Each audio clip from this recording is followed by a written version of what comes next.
everybody, this is D Hunter bringing another action figure review. Today we're going to be looking at the McFarlane DC Multiverse, the Grim Knight action figure. Now the Grim Knight is Bruce Wayne from a different universe, from one of the multiverses.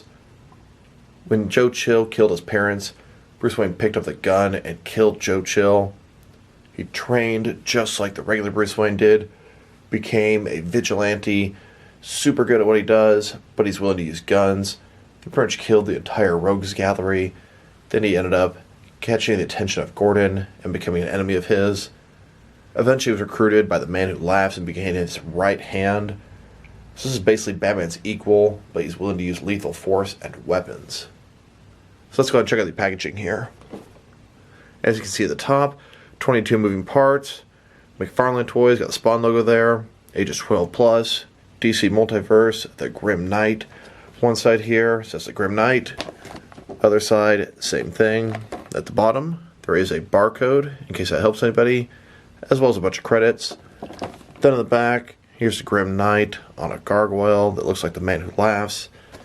And there are a bunch of other McFarlane DC Multiverse figures you should track down. Now originally, these Dark Knights metal figures were Walmart exclusives. But Walmart sucks so bad. I pre-ordered these almost 6 months ago at their website, and you'd think I'd get preferential treatment for ordering them so early. But Walmart's around here don't have him. Walmart.com simply gives me delay email after delay email. GameStop.com put them on their website. I was very happy to get them and cancel my order at Walmart.com. So with no further ado, let's open them up. And I did end up getting 2 of these figures, one of which to open and enjoy, one of which to keep unopened in my complete 6 and 7 inch Batman and related unopened action figure collection. And here's this figure taking his rightful place with my other unopened Batman and related figures in front of my Batman and related comics. All the other multiverse figures, Batman and related. Alright, now that we got this guy out of the package, here he is with all of his accessories laid out. He does come with a display stand, a collector's card, what appears to be a grenade launcher, and a machine gun. Then he has a backpack full of guns. But before we look at the accessories, let's take a look at the actual figure. So here he is, a brutal Bruce Wayne Batman, the Grim Knight from another universe. He's got this soft goods harness on him. We've got, looks like 4 different pistols permanently attached. 1, 2, 3, 4. It'd be really cool if they came out of the holsters, but they don't. This thing is soft goods, kind of movable. See the Batman symbol below there? His entire suit is textured very nicely. It looks a lot like the material from the DC Cinematic Universe Batman, the Ben Affleck Batman. That sort of Kevlar weaved look looks really nice. The entire figure has that all over the base suit. He's got all kind of pouches and pockets. Batman symbols on his knee pads. Looks like double jointed elbows, double jointed knees, butterfly joint, all kind of nice articulation. Head sculpt looks pretty good. I've seen a lot of people request to see what it looks like on the Detective Comics 1000. We'll check that out in this video. Definitely looks a lot nicer than the bland head sculpt of the first Batman release. He's got a peg hole in the back for his backpack. Overall, looking really, really cool. Now let's check out his accessories, and let's start off with the boring stuff. First of all, here's his display stand. It's a McFarlane stand, black perfect circle with a DC logo at the bottom. It's got 1 peg for the peg holes in her feet. It's very thin, very basic, and I'm not much of a stand guy. I prefer my figures to stand up on their own on the shelf. And here's his collector's card. It's a picture of the Grim Knight on top of a gargoyle that resembles the Man Who Laughs.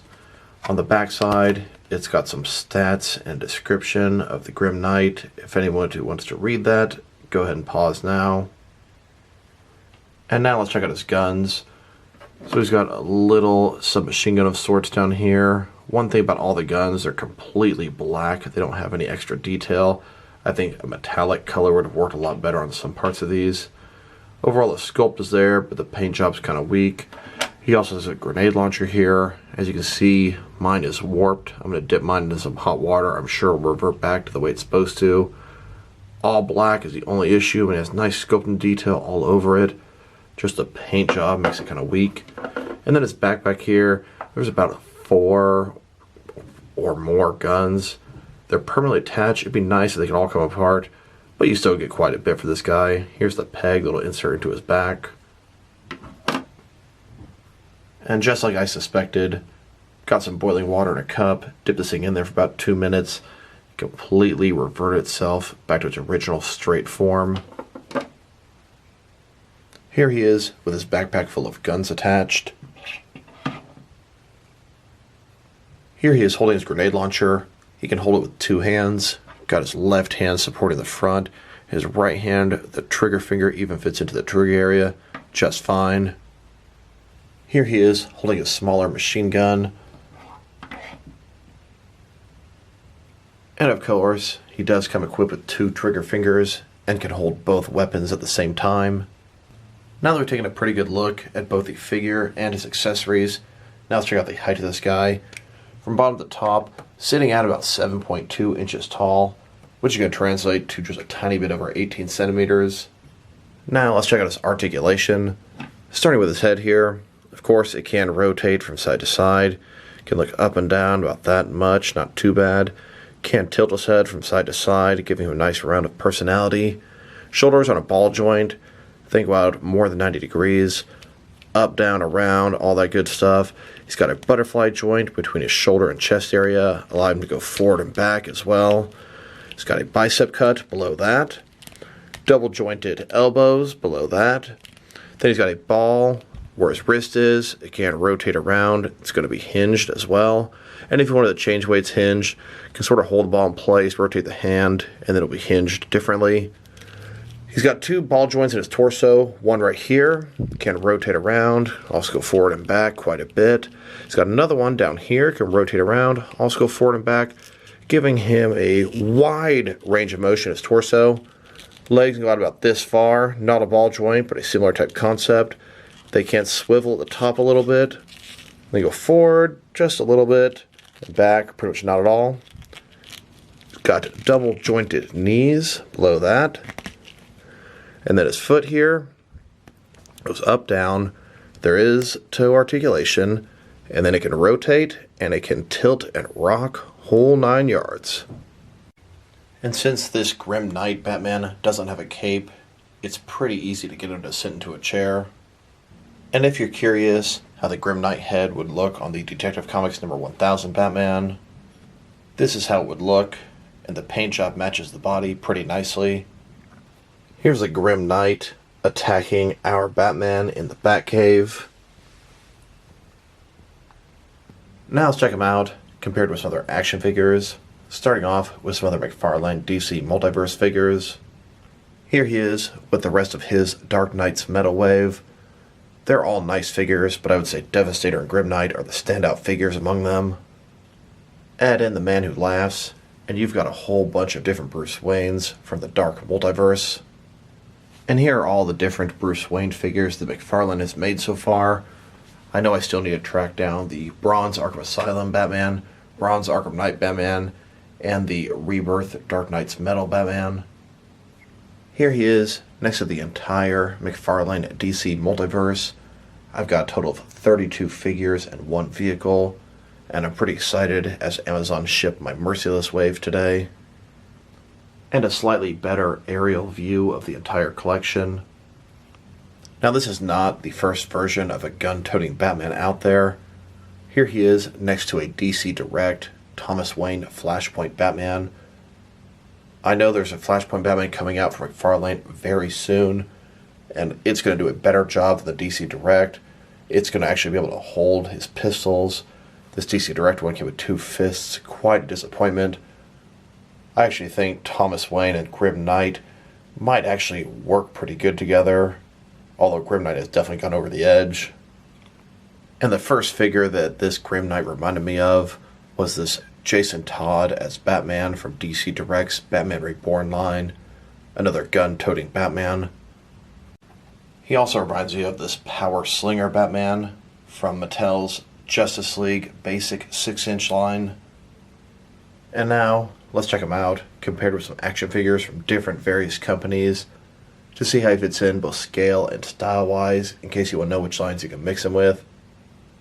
Here he is with some of his McFarlane Toys brothers. In front of you are 5 different action figure lines, all from McFarlane Toys, all 7-inch scale. And here he is, next to some DST or Diamond Select toys. Then, next to some DC Direct and DC Collectibles Batman figures. And here he is, next to some NECA Batman figures. Then, next to some Mattel wrestling figures. And here he is, next to some Mezco 1/12 cloth soft goods Batman figures. Then, here he is, next to some Mattel DC Universe Classics and Multiverse Batman figures. And here, next to some Mafex Batman figures. Then, next to some Hasbro Marvel Legends. And here he is with some SH Figure Arts Batman figures. And finally, next to some Jazzwares Fortnite figures. So overall, this Grim Knight is fantastic. Another home run from McFarlane. This guy's articulation is excellent. His sculpt is fantastic. The texture on his suit, the detail is just amazing for less than $20. The accessories are pretty good, but they would have been a lot better if they had some silver and gray paint on them. This pure black weapon stuff gets a little old, a little stale. So overall, if I were to rate this guy, I'd give another 8 out of 10. Like I said before, another home run from McFarlane. This Grim Knight looks really cool and is going to be a great person to face off against the traditional Batman. So this is D Hunter. Thank you guys for watching this video. If you like the video, press like below. If you have anything you want to say about the video, add it to the comment section. If you want to see additional action figure reviews from me, press subscribe. I do appreciate when you do that. Once again, this is D Hunter. Thank you guys for watching this video. Keep an eye out for the rest of my McFarlane DC Multiverse reviews. A ton coming soon. And I'll talk to you guys real soon.